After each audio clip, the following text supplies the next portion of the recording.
नमस्कार दोस्तों, स्वागत है आप सभी का आपके अपने चैनल द मॉक मास्टर में। तो दोस्तों कैसे हैं आप सभी? मैं उम्मीद करता हूँ आप सभी अच्छे हैं और पढ़ाई-लिखाई भी अच्छे से कर रहे हैं। दोस्तों इस चैनल पर हमने पिछले 3 दिन में 3 लाइव मॉक की एनालिसिस की थी, जिस पे आप लोगों का काफ़ी प्यार और सपोर्ट मिला और आप लोगों ने काफ़ी बढ़-चढ़ के उस लाइव मॉक्स की एनालिसिस को देखा। अब दोस्तों इस चैनल पर हमने अब तक ऑली बोर्ड के 7 मॉक्स जो है लगातार 7 मॉक्स की एनालिसिस कर चुके हैं। आज जो है 8वाँ मॉक की एनालिसिस हम करने जा रहे हैं।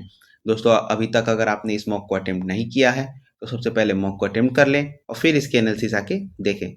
आप लोग को पता है दोस्तों कि टेक्स्ट बुक का भी जो है एक सीरीज़ चल रही है जिसमें लगभग फाउंडेशन लेवल के 8-9 मॉक टेस्ट हो चुके हैं और एडवांस लेवल के भी 3-4 मॉक टेस्ट हो चुके हैं।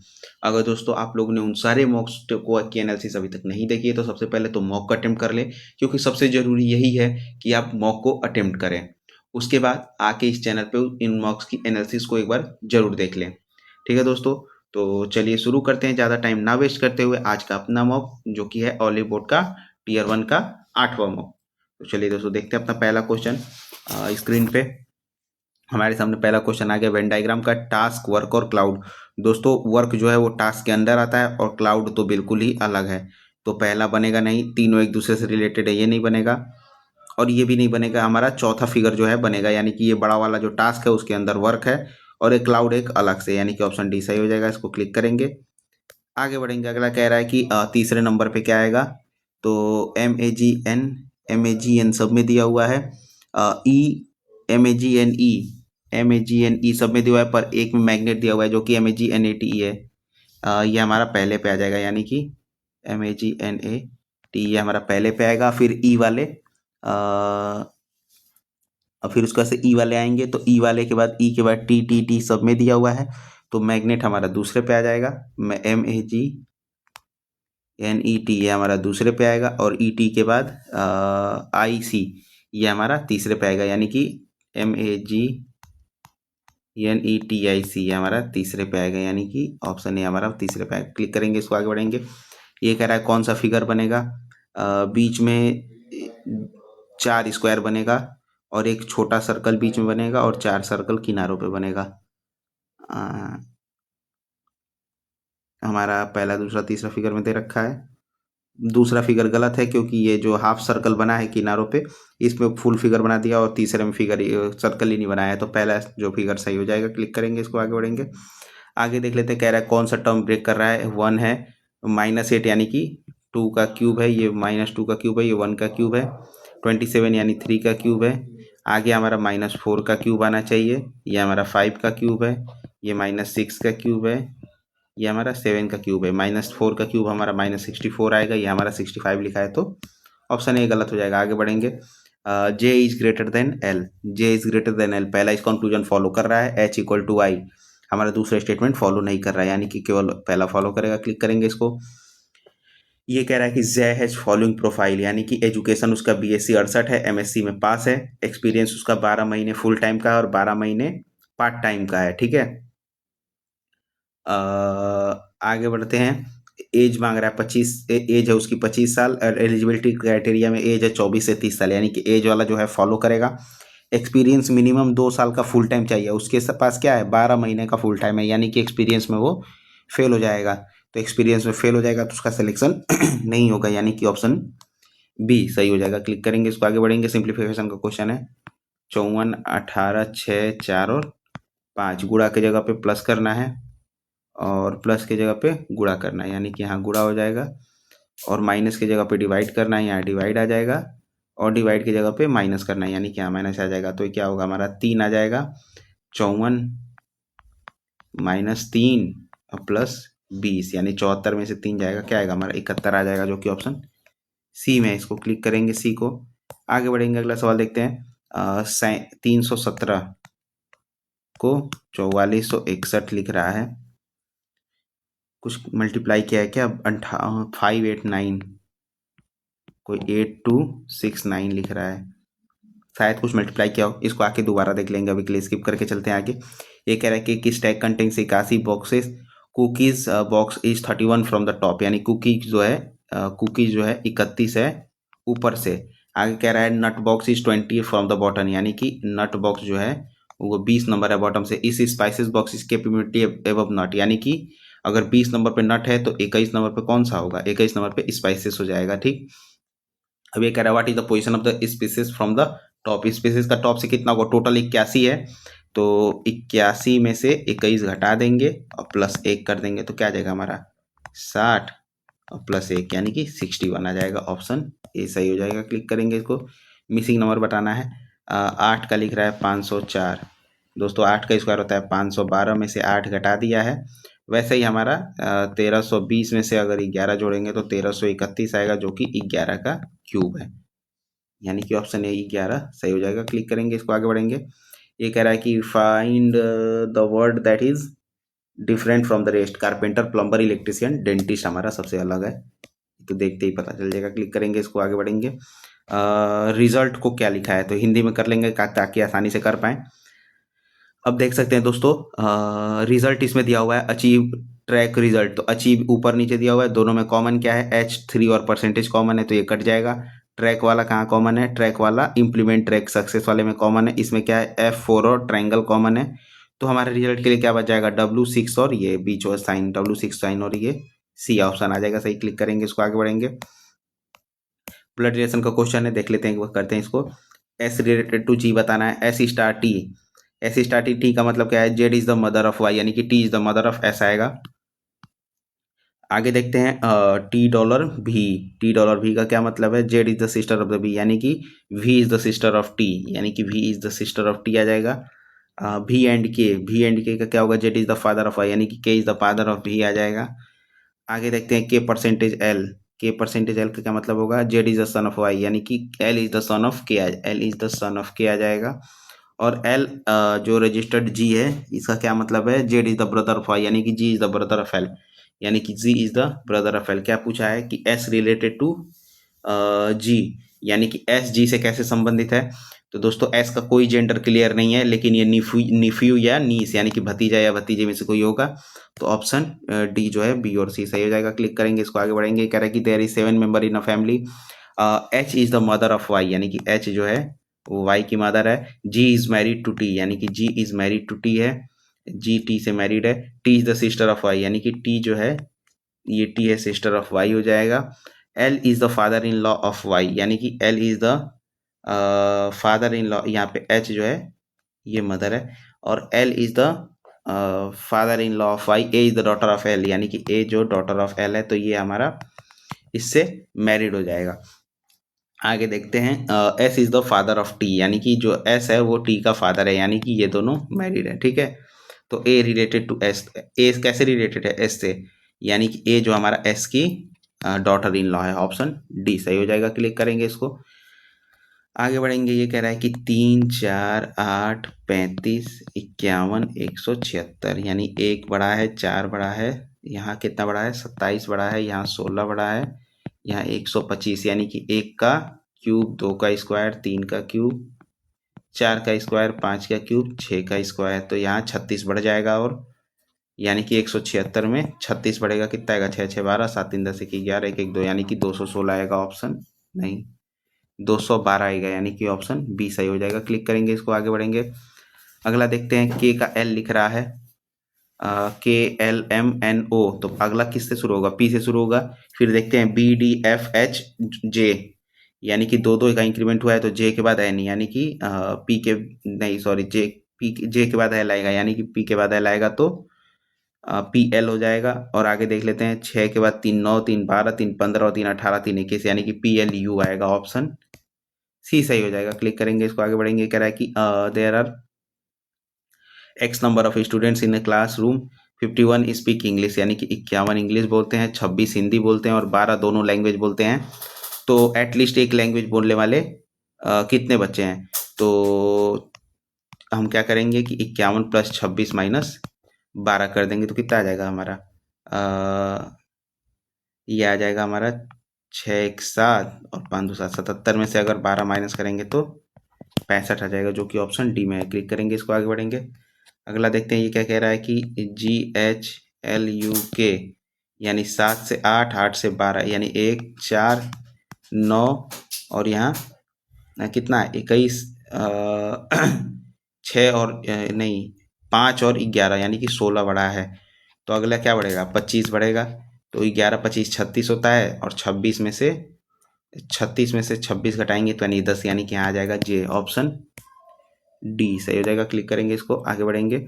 ये कह रहा है कि the university decided to conduct open book exams in a selected subject to discourage rote learning. Rote learning क्या होती है, हिंदी में कर लेते हैं एक बार इसको। विश्वविद्यालय ने रटंत सीखने को प्रोत्साहित न करने के लिए चयनित विषयों में ओपन बुक परीक्षा आयोजित करने का निर्णय लिया है। ओपन बुक परीक्षाएं उन विषयों में याददाश्त की तुलना में समझ को अधिक पुरस्कृत करती हैं, ये नहीं माना जाएगा। ओपन बुक परीक्षाएं परीक्षा के दौरान छात्रों को उत्तर साझा करने से पूरी तरह रोक देंगी। दूसरा स्टेटमेंट तो गलत है, पहला स्टेटमेंट इसमें सही है, यानी कि ऑप्शन बी सही हो जाएगा। क्लिक करेंगे इसको, आगे बढ़ेंगे। अगला देखते हैं। ब्रिस्क, ब्रिस्क को 54 लिख रहा है, यानी कि BRISK। ये हमारा 2 है, 18 है, 9 है, 19 है और 11 है। अगर इसको सम करें तो क्या बनेगा, 18 2 20 और 9 29 और 9 38 10 48 और 1 49 10 59, यानी कि हमारा टोटल 59 बन रहा है। इसको 54 लिखने के लिए -5 किया है। अगला देख लेते हैं। ऐसे ही गार्डन, GARDEN, यानी कि 7 1 18 4 5 और 14, 8 7 1 8 8 और 18 26 हो जाएगा। 26 4 30 और 5 35 और 4 49 और 10 59, यानी कि ये भी 15 49 7 1 8 8 और 18 26 4 30 और 5 35 और 14 35 और 14 49, 49 में से कितना माइनस किया है, 6 माइनस किया है, तो हमारा 43 बन गया है। अगला देख लेते हैं। यूनिटी, UNITY, 21 14 9 20 और 25। 21 और 14 कितना आ जाएगा हमारा, 35 और 9 44 और 20 64 और 5 69 और 20 89, यानी कि 89 में से 5 माइनस करेंगे तो क्या आ जाएगा, 84 आ जाएगा। ऑप्शन ए सही हो जाएगा। क्लिक करेंगे इसको। ये कह रहा है कि a company is considering introducing flexible working hours for its employ. ठीक है, flexible working hour will definitely start from Monday, ऐसा कुछ दिया नहीं है स्टेटमेंट में। At present the company does not allow any flexibility in the working hours. ये दोनों कंक्लूजन जो है स्टेटमेंट में कहीं मेंशन नहीं है, तो ये दोनों के दोनों ही फॉलो नहीं करेंगे। ऑप्शन डी सही हो जाएगा। क्लिक करेंगे इसको, आगे बढ़ेंगे। अगला देख लेते हैं। ये क्या कह रहा है कि TCN HICG KICN के 1 2 3 4 5 6 7 8 9 10 11 12 13 14 15 16 17 18 19 20 21 है, यानी कि 7 7 में बटेगा। 1 2 3 4 5 6 7, 1 2 3 4 5 6 7, तो ये हमारा HITCG,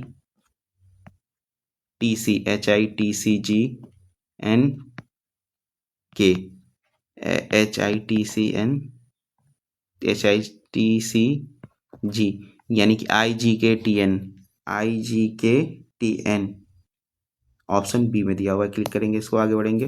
2197 1999 198, यानी कि माइनस करके लिखा है, जेड की जगह पे माइनस है, तो 1907 में से 1400 अगर 20 घटा दे तो क्या बचेगा, 7 8 और 487, यानी कि ऑप्शन सी सही होगा। क्लिक करेंगे इसको, आगे बढ़ेंगे।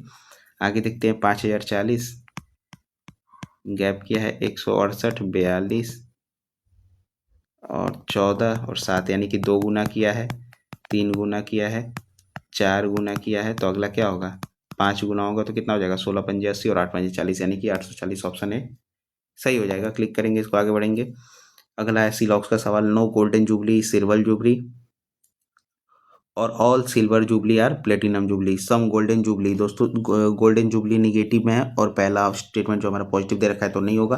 नो प्लेटिनम जुबली, प्लेटिनम पे जो हमारा इनकम 50 है और यहाँ खर्चा 100 दे रखा है, ये भी नहीं होगा। तीसरे स्टेटमेंट में भी हमारा प्लेटिनम पे जो खर्चा है वो 100 दे रखा है, तो ये भी नहीं बनेगा। तो चौथा स्टेटमेंट हमारा अपने आप सही हो जाएगा। क्लिक कर देंगे इसको, आगे बढ़ेंगे। सवाल कह रहा है कि schedule 7 of the Indian constitution which provide for the division of the legislative power between union and states is the legal instrument that gives effect to which specific article। 244 246 248 250। दोस्तों ये हमारा 246 आर्टिकल है। 244 में एडमिनिस्ट्रेशन दिया हुआ है schedule tribe और schedule area का। 248 में रेसिडुअरी पावर दिया हुआ है, लेजिस्लेटिव रेसिडुअरी पावर दिया हुआ है पार्लियामेंट का। और 250 में क्या दिया हुआ है, नेशनल इमरजेंसी में सब्जेक्ट लिस्ट पे जो भी रूल या लॉ वगैरह बनता है। तो हमारा 246 सही हो जाएगा, इसको क्लिक करेंगे, आगे बढ़ेंगे। ये कह रहा है कि with reference to baking soda in the food industry, consider the following statement: baking soda release carbon dioxide when it reacts with acidic ingredients, or it's subjected to heat which help to dough to rise। पहला statement सही है, देखा रहा है कि the soft and spongy texture of the cake is primarily a result of the entrapment of oxygen bubble. बिल्कुल नहीं, हमारा जो ये स्पॉन्जी आता है वो ऑक्सीजन नहीं कार्बन डाइऑक्साइड के बबल्स का होता है, यानी कि दूसरा स्टेटमेंट गलत हो जाएगा। तो पहला स्टेटमेंट ऑप्शन ए सही हो जाएगा, क्लिक करेंगे इसको, आगे बढ़ेंगे। ये कह रहा है कि the Hojagiri folk dance characterize by the dancers balancing on earthen pitchers and moving only the lower half of their body is traditionally perform by which of the community. ये हमारा रियांग कम्युनिटी यानी कि जो होजागिरी हमारा जो फोक डांस है वो त्रिपुरा का है। और कल या परसों हमने एक मॉक लगाया था, उसमें ये सेम सवाल पूछा गया था, ठीक है। तो उस वजह से मुझे याद है कि ये रियांग ट्राइब द्वारा परफॉर्म किया जाता है होजागिरी, जो कि त्रिपुरा में मनाया जाता है, सॉरी त्रिपुरा में फोक डांस होता है त्रिपुरा का। ये कह रहा है according to the normal lapse rate for how many meters the height gained on a mountain does temperature drop by 1 degree Celsius. ये हमारे 165 डिग्री ऊपर जाने पे 1 डिग्री टेम्परेचर जो है घट जाता है, ठीक है। आगे बढ़ेंगे। ये कह रहा है कि according to the laws of the game in association football, what is the required radius of the center of the circle where game commences. ये हमारा 9.15 मीटर होता है, ठीक है दोस्तों। आगे बढ़ते हैं, अगला सवाल देखते हैं। कह रहा है कि according to the article 266 the Indian constitution which of not founding is a part of the public accounts of India. कोई आइडिया नहीं दोस्तों, इसको स्किप कर देंगे छठे नंबर को। ये कह रहा है कि with reference to the new Numbeo safety index 2026 consider the following statement. Mangaluru has been identified as the safest city in India, achieving global rank of 46 with the safety score of 74.4। पहला statement सही है। कह रहा है कि at the national level the UAE is rank as the safest country in the world. दोनों statement सही है, ठीक है दोस्तों। पहला बोथ एंड भी सही है, क्लिक करेंगे, इसको आगे बढ़ेंगे। ये कह रहा है V city has been selected to host the inaugural edition of the ICC women's emerging nations trophy in November 2025। No idea, skip कर देंगे। ये कह रहा है given below two statements, one levelled as assertion and other reason in a ball point pen gravity and capillary action work together to ensure steady flow of ink onto the paper through the rotating ball at the tip assertion। तो सही है, reason इसका देख लेते हैं। The ink in the reservoir tube remains stable and does not leak out because ball point pen ink has zero surface tension allowing it to move freely regardless the tube width। दोस्तों reason तो समझ नहीं आ रहा है, लेकिन assertion सही है, तो मैं इसलिए इसमें पहला ऑप्शन सही लगा के चलूंगा, बाकी गलत होगा तो देख लेंगे एक बार। आगे देखते हैं। कह रहा है कि असर्शन इसमें है real GDP is considered as a superior indicator of the nations actual economic growth compare to nominal GDP. Reason कह रहा है कि nominal GDP is calculated using constant prices from a fixed base year, thereby eliminating the distorting effect of the inflation on the final value. दोस्तों इस सवाल के बारे में कोई आइडिया नहीं है, लेकिन अगर ये असर्शन रीजन का है तो मैं पहला ऑप्शन सही लगा के चलूंगा, बाकी गलत होगा तो देख लेंगे। ये कह रहा है during the celebration of the Nuakhai festival, Nuakhai हमारा उड़ीसा का है, the first grain of the season is traditionally offer to which of the presiding deity. ये तो देवता के बारे में पूछ रहा है, तो दोस्तों नो आइडिया, इसको स्किप कर देंगे। सेव एंड नेक्स्ट करना है ना। ये कह रहा है कि what is the name of the process in the nephron where essential substances like glucose and amino acid are taken back into the blood from the filtered fluid। ये हमारा रीअब्जॉर्प्शन होता है। ए ऑप्शन सही होगा, click करेंगे, इसको आगे बढ़ेंगे। ये कह रहा है judicial body established under the government of India 1935 is considered the direct predecessor of the supreme court of India. हमारा फेडरल कोर्ट स्टेब्लिश हुआ था, और फेडरल कोर्ट के अंडर में क्या क्या आता था, ओरिजिनल ज्यूरिडिक्शन आता था, अपीलेट ज्यूरिडिक्शन आता था, और एडवाइजरी ज्यूरिडिक्शन आता था, ठीक है दोस्तों। आज भी ये हमारे सुप्रीम कोर्ट के अंडर आता है, जो कि गवर्नमेंट ऑफ इंडिया एक्ट 1935 से लिया गया हमारे कॉन्स्टिट्यूशन में। ये कह रहा है कि Saina Nehwal the first Indian women badminton player to win Olympic medal, secure bronze medal Olympic eight which area हमारे 2012 लंदन ओलंपिक्स में इन्होंने ब्रॉन्ज मेडल जीता था। ठीक है दोस्तों, आगे बढ़ते हैं। The economic strategy of import substitution which aim to replace foreign imports with domestic production achieve self reliance with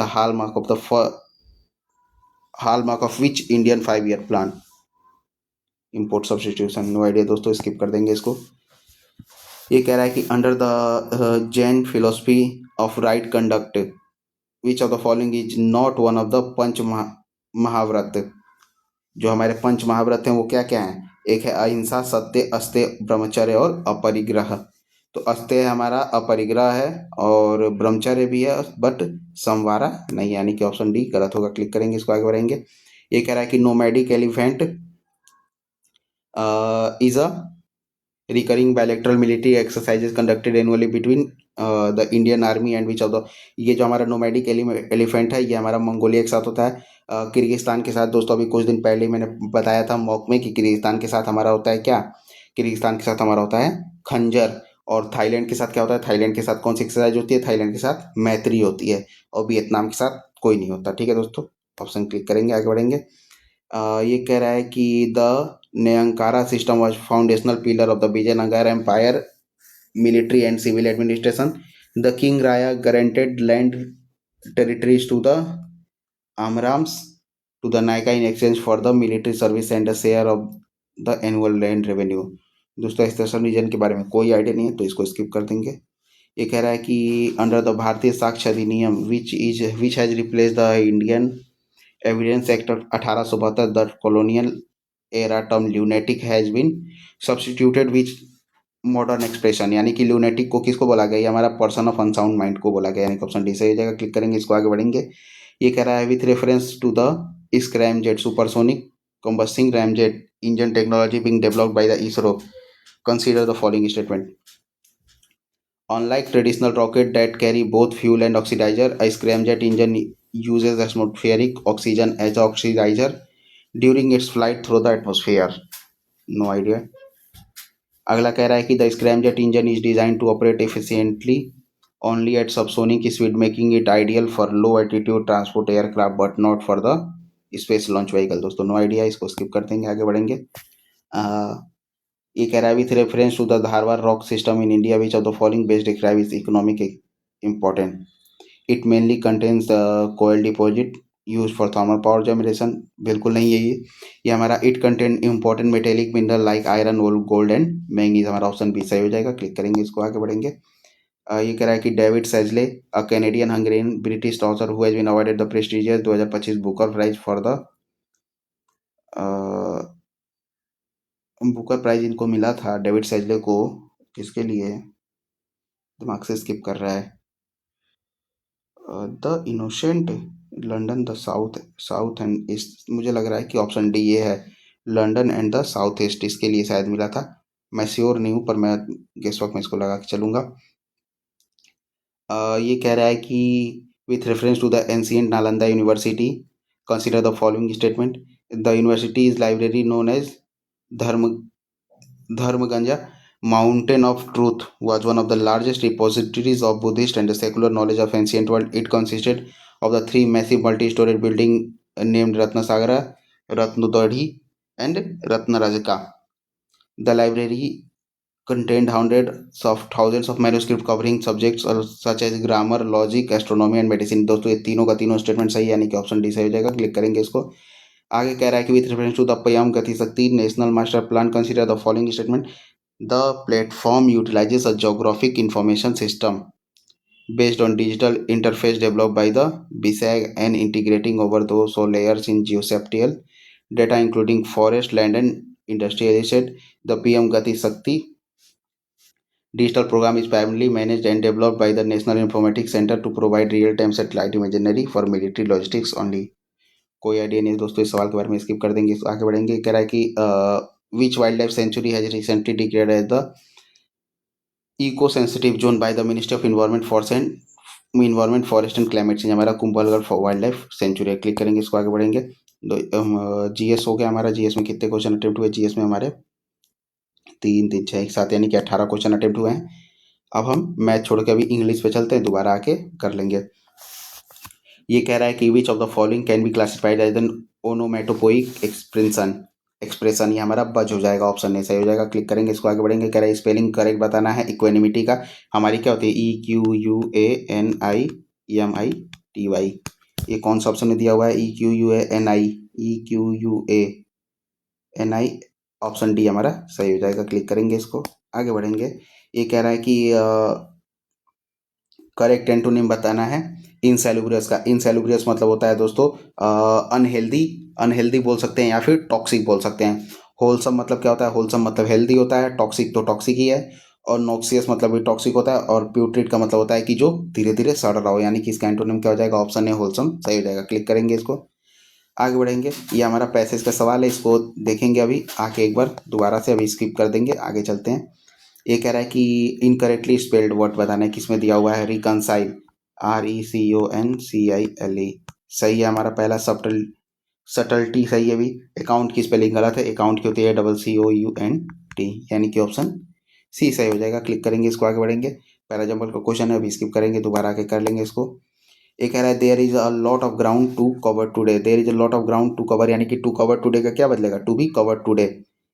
two be cover today option D में दिया हुआ है। क्लिक करेंगे, इसको आगे बढ़ेंगे। कह रहा है कि Jack said to me I am going to seek my own fortune. दोस्तों सेड टू का टोल्ड में बदलेगा, और आई का किस में बदलेगा, आई का बदलेगा ही में, और एम का वॉज में, यानी कि ऑप्शन किस में बदलेगा, ऑप्शन डी में जाएगा। ठीक है, आगे बढ़ेंगे, अगला देखते हैं। I need to dash all the clutter in my room before the guest arrive. इसका क्या हो जाएगा, इसका होगा लुक फॉरवर्ड टू का मतलब क्या होता है, लुक फॉरवर्ड टू का मतलब किसी चीज़ की उपेक्षा मतलब अपेक्षा करना या फिर एंटिसिपेट करना किसी चीज़ के लिए।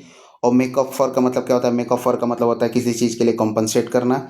और गेट रीड ऑफ मतलब क्या होता है, किसी चीज़ से छुटकारा पाना। ठीक है, गेट रीड ऑफ का हो जाएगा, तो यहाँ हमारा ऑप्शन सी सही हो जाएगा। ठीक है, अब आगे बढ़ेंगे।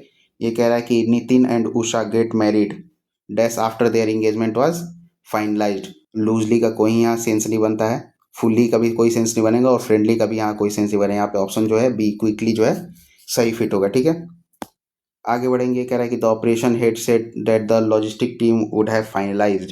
दोस्तों वुड हैव का किस में बदलेगा, वुड हैव का हमारा विल हैव में बदलेगा, जो कि केवल एक ऑप्शन सी में दिया हुआ है। इसको क्लिक करेंगे, आगे बढ़ेंगे। कह रहा है कि एंटोनिम बताना नेफेरियस का। नेफेरियस का मतलब होता है कुख्यात। इसका कुख्यात का जो एंटोनिम बताना है वो क्या होगा, वर्चुअस, तो हो जाएगा वर्चुअस इसका ही एंटोनिम होगा। विक्ड का मतलब भी कुख्यात होता है, एविल भी इसका साइनो है, और विलेनियस भी उसका साइनो है। ठीक है, आगे बढ़ेंगे। ये कह रहा है कि all members of the committee were willing to accept. दोस्तों ये जो एक्सेप्ट और एक्सेप्ट है ना, ये सेम साउंड करते हैं, पर इनका मीनिंग जो होता है वो अलग अलग होता है। तो विलिंग टू एक्सेप्ट हमारा ACCEPT वाला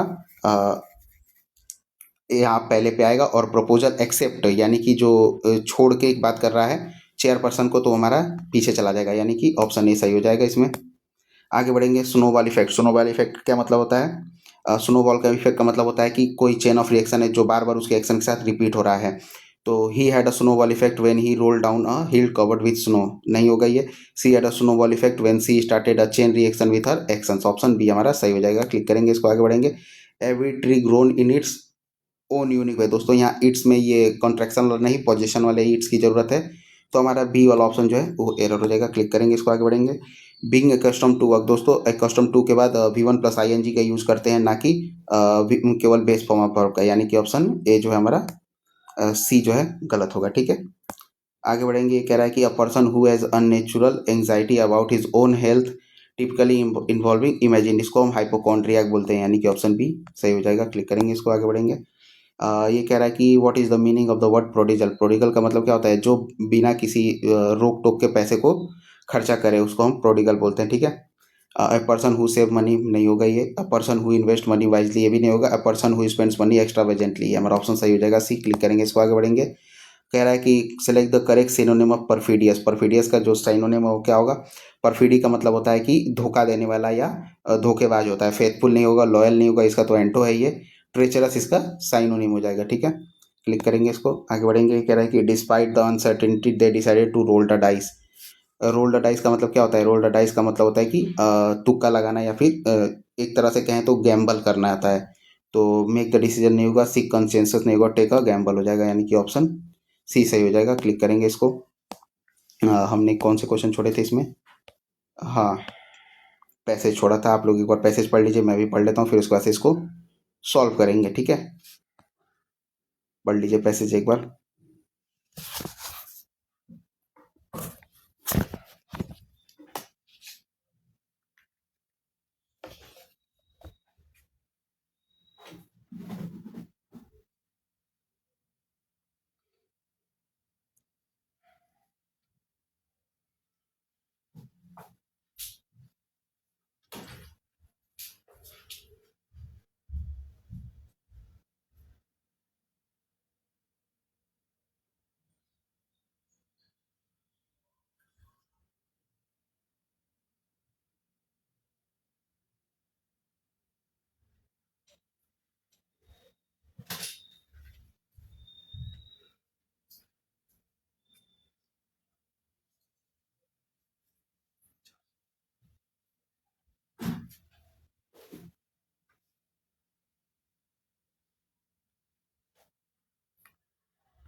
तो चलिए दोस्तों, देखते हैं अब सवाल इसमें आगे। ये कह रहा है how does the house of brand model primarily involve as per the passage. दोस्तों हाउस ऑफ ब्रांड का क्या दिया हुआ है? इसमें कह रहा है कि one global brand identity for all the outlet, नहीं, independent brand under one parent company हो जाएगा। ठीक है दोस्तों, इस पैसेज में कहा है कि जो हाउस ऑफ ब्रांड होता है एक पेरेंट कंपनी होती है जिसके अंडर में कई सारे छोटे छोटे ब्रांड्स होते हैं। ठीक है, आगे देखते हैं। ये कह रहा है कि in the house of brand model the parent brand is usually, parent brand को क्या करते हैं? पेरेंट ब्रांड को बैकग्राउंड पे रखते हैं, हाईली विजिबल नहीं होगा, use as a quality seal नहीं होगा, कीप्ड इन द बैकग्राउंड, यानी कि ऑप्शन सी से हो जाएगा। आगे देखते हैं, कह रहा है कि why is the single brand often ineffective today as per the passage. Single brand इसलिए इफेक्टिव है क्योंकि डिफरेंट तरह के कंज्यूमर और उनकी डिफरेंट तरह की चॉइसेस हैं। तो ये कह रहा है कि राइजिंग कंपटीशन नहीं होगा। ऑप्शन बी कह रहा है डाइवर्स कंज्यूमर प्रेफरेंसेस, यही हमारा ऑप्शन सही हो जाएगा। बी क्लिक करेंगे, इसको आगे बढ़ेंगे। ये कह रहा है what does risk mitigation imply in the passage. Risk mitigation का क्या मतलब होता है? रिस्क को कम करना या घटाना, या बिल्कुल पूरी तरह से ख़त्म कर देना है, यानी कि एक्सपेंडिंग ब्रांड प्रेजेंस नहीं होगा, प्रोटेक्टिंग प्रॉफिट्स नहीं होगा, आइसोलेटिंग ब्रांड फेल्यूर भी नहीं होगा, अवॉइडिंग कंपटीशन हो जाएगा एक तरह से। ठीक है, अवॉइडिंग कंपटीशन नहीं होगा, आइसोलेटिंग ब्रांड फेल्यूर हो जाएगा। ऑप्शन सी सही हो जाएगा। क्लिक करेंगे इसको। Mamaearth is positioned mainly as a clinically skin care company नहीं है, ये लग्जरी कॉस्मेटिक ब्रांड नहीं है, नेचुरल फैमिली ब्रांड है। दोस्तों इसमें बताया गया है कि टॉक्सिन फ्री है और एक फैमिली ब्रांड के तौर पे काफ़ी अच्छा है। ठीक है, अब हम चलते हैं मैथ की तरफ। जो क्वेश्चन छूटे हैं एक बार आके इसको दोबारा से कर लेंगे, पहले मैथ को देख लेते हैं। ये कह रहा है कि Raghav has 30 litre of coolant that is 20% anti freeze. He adds x litre of 50% anti freeze coolant then adds 5 litre of water. The final mixture is 20% anti freeze. दोस्तों कह रहा है कि 30 लीटर में 20% एंटी फ्रीज है तो कितना हो जाएगा? 30 लीटर का 20% 6 लीटर हो जाएगा। इसमें एक्स लीटर का 50% है, यानी कि एक्स लीटर का 1/2 एंटी फ्रीज ऐड करता है, फिर उसमें 5 लीटर और पानी डालता है, तो उसके फाइनल में कितने हो जाते हैं? 25% एंटी फ्रीज हो जाते हैं। तो फाइनल में कितने हो जाते हैं? तो पहले 30 लीटर था, उसके बाद फिर 5 लीटर पानी ऐड किया, फिर उसमें X litre anti freeze add किया, तो उसके बाद फाइनल का कितना बच गया? 1/4 बच जाएगा। तो ये हमारा हो जाएगा 6 + x/2। हमें यहाँ से डायरेक्ट एक्स की वैल्यू निकालनी है, तो हमारा आ जाएगा 35/4 आ जाएगा और प्लस x/4 आ जाएगा। ठीक है, तो अगर इसको हम घटाएं तो x/2 माइनस x/4 बराबर 35/4 -6 कर देंगे, ये 4 आ जाएगा। 2x - x बराबर 35 माइनस 24/4, 4 से ये 4 कट जाएगा, x बराबर आ जाएगा 11 लीटर, यानी कि ऑप्शन डी सही हो जाएगा। क्लिक करेंगे, इसको आगे बढ़ेंगे। ये कह रहा है कि Parul began a business with 4500, यानी कि पारुल 4500 से और नेहा 5400 से ज्वाइन करते हैं, ठीक है। तो कह रहा है कि एक साल में इनका जो प्रॉफिट है वो 2:1 के रेशियो में डिवाइड होता है।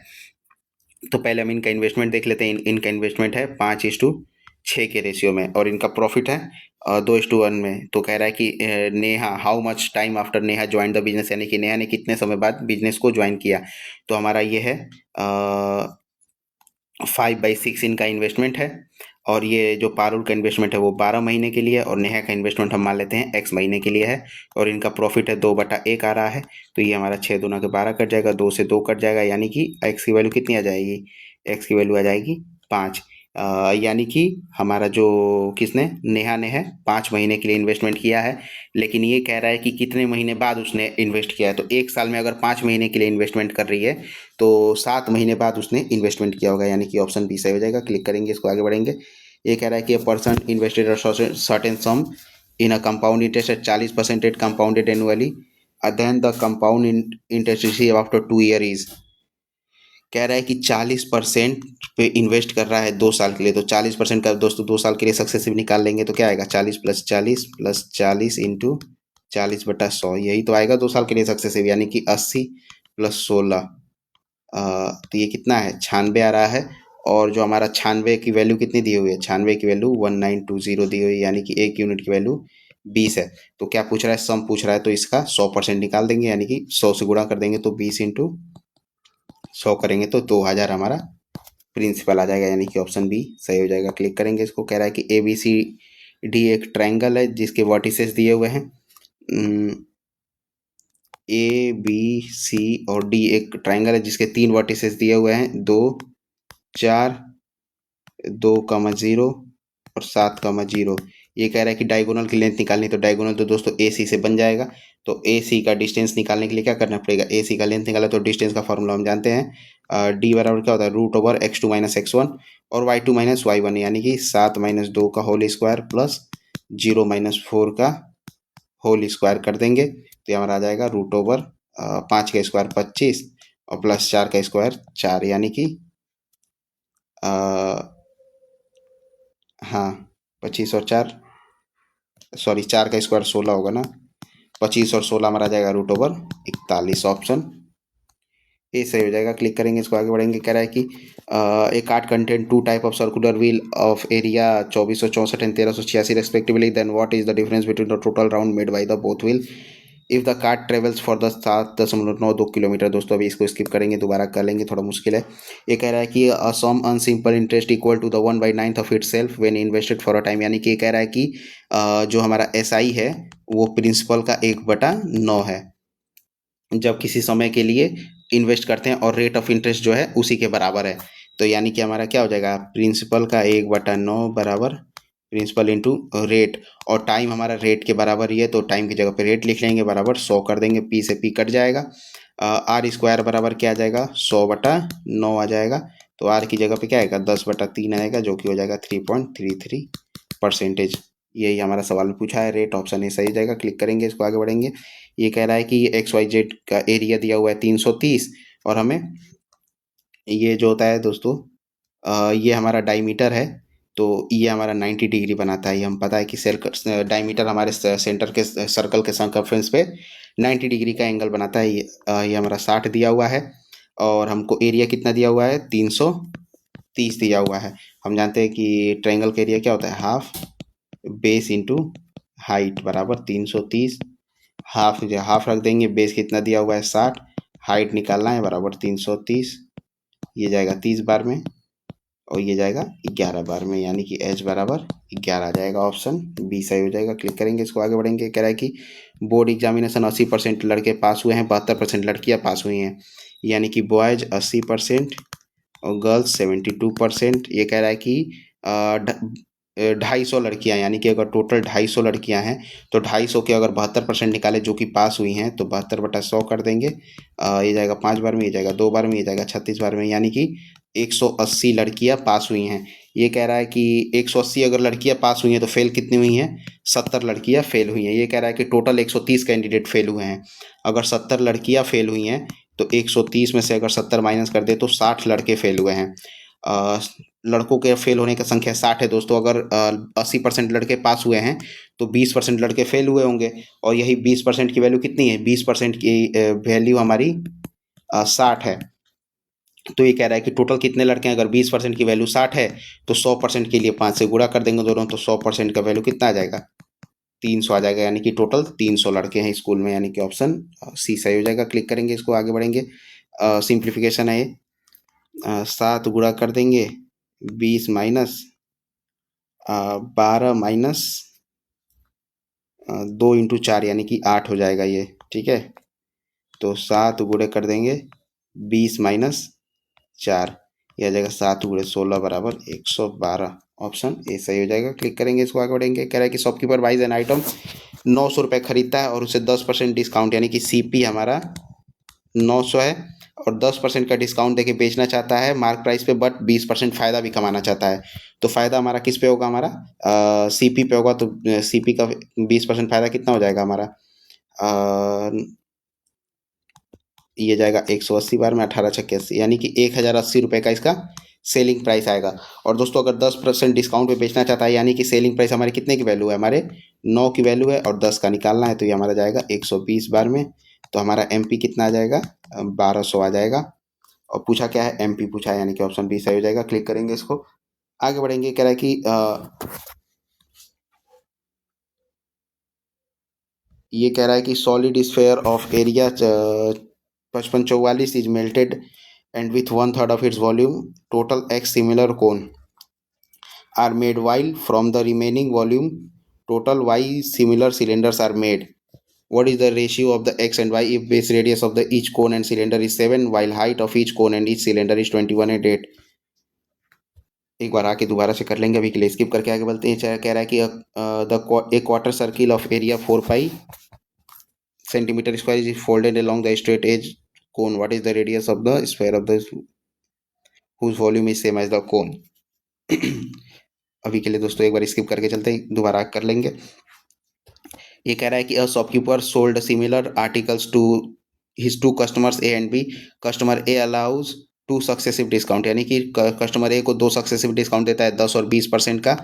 दोस्तों 10 और 20 का अगर वो निकाले, सक्सेसिव निकाले, तो कितना आ जाएगा, 10 × 20/100 आ जाएगा हमारा। 28% का डिस्काउंट देता है, ठीक है। और आगे कह रहा है कि 2 सक्सेसिव डिस्काउंट ऑफ 15%, अगर 15% का 2 सक्सेसिव डिस्काउंट निकाले तो ये हमारा आ जाएगा 15 × 15/100, ये हमारा आ जाएगा 30 में से अगर 2.25 घटाए तो कितना आ जाएगा हमारा, 27.75% आ जाएगा, ठीक है। ये हमारे सक्सेसिव डिस्काउंट है। ये कह रहा है कि अगर डिफरेंस बिटवीन दोनों के सेलिंग प्राइस का 4 है, यानी कि अगर इन दोनों को जो डिफरेंस है सेलिंग प्राइस का, वो कितना आ जाएगा हमारा, 0.25% आ जाएगा। 0.25 जो है हमारा कितने की वैल्यू है, 4 की वैल्यू है। तो 1% का वैल्यू कितना आ जाएगा, 1% का वैल्यू 16 आ जाएगा। और हमारा सेलिंग प्राइस कितना आ जाएगा, सेलिंग प्राइस 100% यानी कि 1600 आ जाएगा। सेलिंग प्राइस 1600 है। ये कह रहा है कि सॉरी मार्क प्राइस है, ये मार्क प्राइस हमारा कितना आ जाएगा, 1600। ये कह रहा है कि the mark price markup percentage of article 60% above the cost price, यानी कि ये जो हमारा 160 का वैल्यू है तो 100 का वैल्यू कितना आ जाएगा, यानी कि सीपी कितना आ जाएगा हमारा, सीपी आ जाएगा 1000। ये कह रहा है कि then what is the profit amount earn by the shopkeeper when he sold the article customer B, यानी कि कस्टमर बी को बेच रहा है तो उसको कितने का फायदा हो रहा है। तो what is the profit amount earned by the shopkeeper when he sold article to customer B. Customer B को बेचेगा तो कितने का फ़ायदा होगा। तो अगर ध्यान दें दोस्तों, तो जो हमारा मार्क प्राइस है वो 1600 है, और 1600 में 27.75 का डिस्काउंट करके बेच रहा है, और सीपी इतना है। तो अगर इसका निकाले तो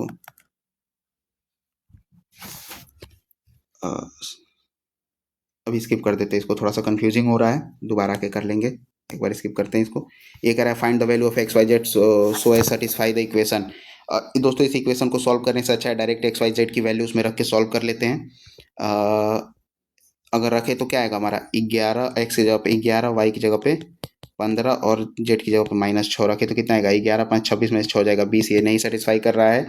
अगला देखें तो -11 + 15 और +4 यानी कि 15 और 4 19। 19 में से अगर 11 घटा दे तो कितना आएगा 8 आएगा। हमारा ऑप्शन बी सेटिस्फाई कर रहा है। ऑप्शन सी की बात करें तो ये हमारा सेटिस्फाई नहीं करेगा। ठीक है, आगे बात करें। अगला सवाल देखते हैं। अगला सवाल कह रहा है कि √5 + 3√3 अपॉन √5 + 3√3। ठीक है, प्लस -1 + 1 + √3 अपॉन देखें तो 1 - √3 आ जाएगा। ठीक है, इसको सॉल्व करना है तो एक काम करते हैं दोस्तों, पहले इसको रेशनलाइज कर लेते हैं ऊपर नीचे। अभी करें तो इसको स्किप कर देते हैं। अभी अगला सवाल देख लेते हैं, दोबारा के कर लेंगे। ये कह रहा है कि the length of the minute hand of a clock is 12 centimetre. What is the distance travelled by the tip of the minute of hand of the clocking 15 minute. यानी कि 15 मिनट में कितनी दूरी चलेगा। 15 मिनट दोस्तों ये होता है 90 डिग्री का एक एंगल बनता है 15 मिनट में, और हमें ये वाला डिस्टेंस निकालना है। जो क्लॉक का मिनट हैंड है इसकी मतलब रेडियस है वो 12 दिया हुआ है, यानी कि सरकमफ्रेंस का 1/4 हिस्सा, यानी 2πr का 1/4 हिस्सा, यानी कि 2 पाई की जगह पे सारे ऑप्शन में पाई दिया हुआ है, आर की जगह पे 12 रख देंगे और 1/4 कर देंगे तो क्या हो जाएगा 4 × 3 = 12, 3 दूना के 6 पाई आ जाएगा इसकी लेंथ। यानी कि ये कितनी दूरी चला होगा 6 पाई दूरी चला होगा। ठीक है, ऑप्शन सी सही हो जाएगा। क्लिक करेंगे, इसको आगे बढ़ेंगे। सिंप्लीफिकेशन का क्वेश्चन है दोस्तों।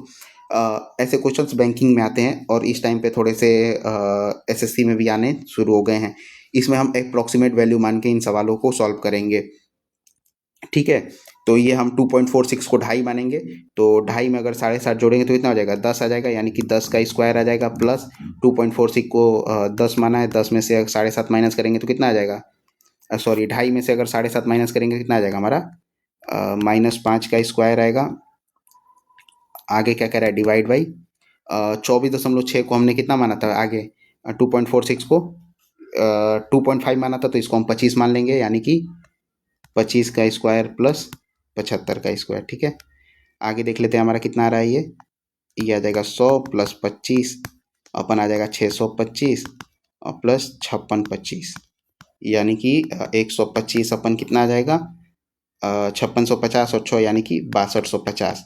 ये काटेंगे कितनी बार में जाएगा 125 पंजे 625, यानी कि 1/50 आएगा, जो कि ये वैल्यू किसकी है 0.02 की है। ऑप्शन ए सही हो जाएगा। क्लिक करेंगे, इसको आगे बढ़ेंगे।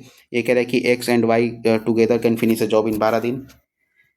अगर एक्स प्लस वाई मिलके किसी काम को 12 दिन में करते हैं, ठीक है, तो they start working together but after 3 days X stop, Y take 15 days more to finish. यानी कि दोस्तों इसको ऐसे कर लेंगे, एक्स प्लस वाई मिलके किसी काम को 12 दिन में करते हैं, तो एक्स और वाई मिलके उस काम को 3 दिन तक करते हैं, यानी कि 3 दिन तक करेंगे, और फिर वाई अकेले उस काम को कितने दिन में करता है, वाई अकेले उस काम को 15 दिन में करता है। तो अगर इसको इधर लाएं तो कितना बनेगा एक्स प्लस वाई 9 बराबर वाई इंटू 15, तो हमारा 9x + 9y बराबर 15y।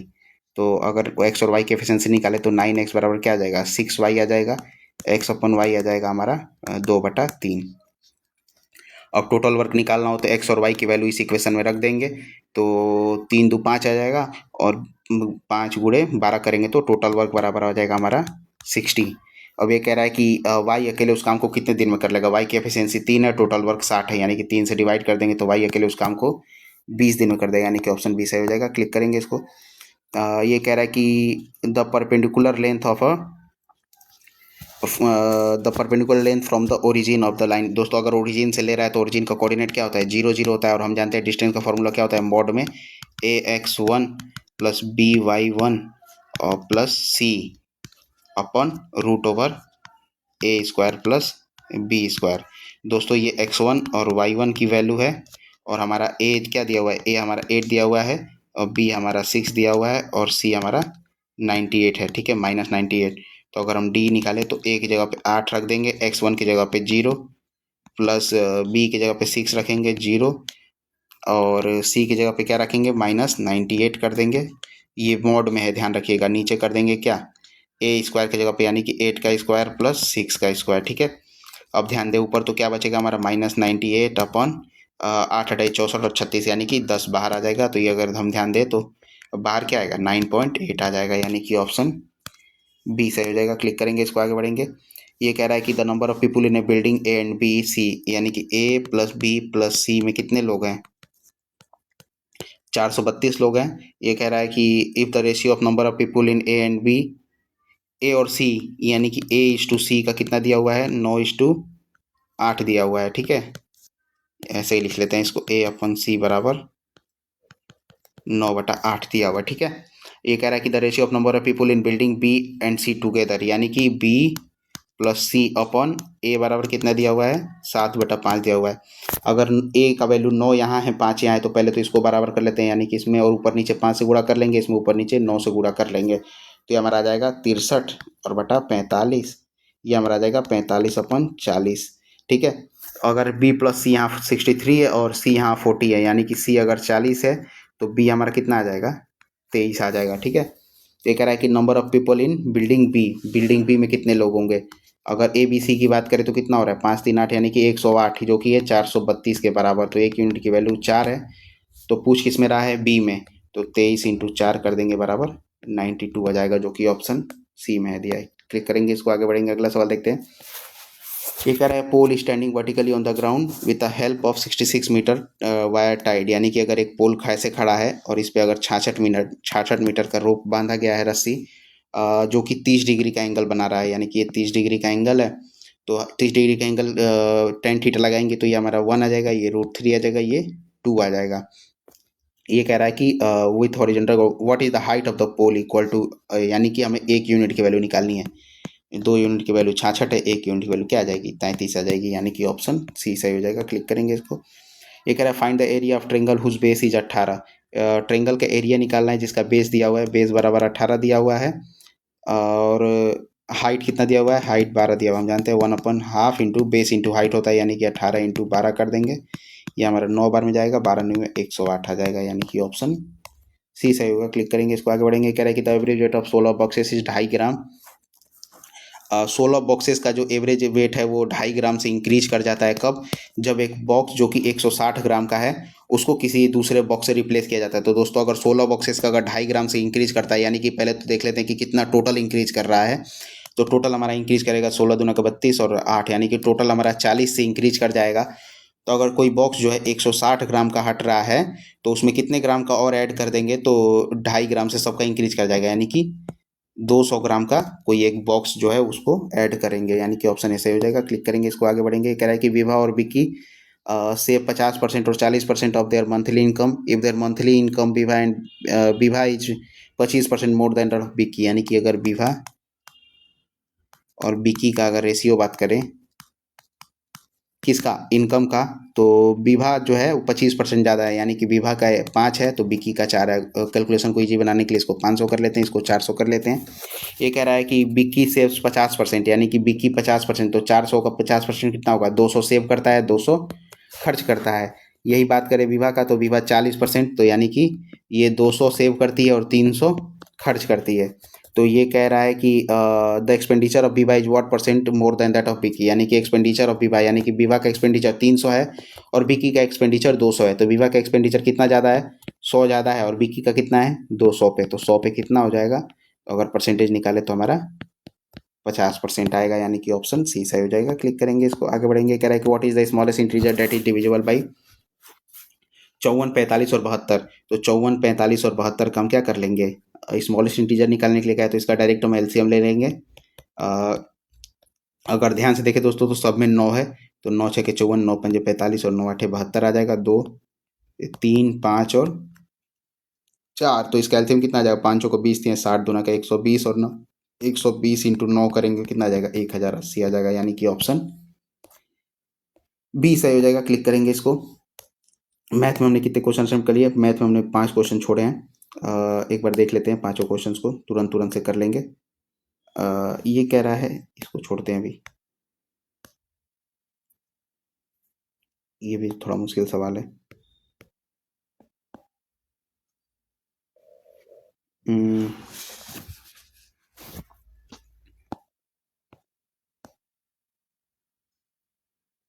सारे ही मुश्किल सवाल छूटे हैं अभी तो।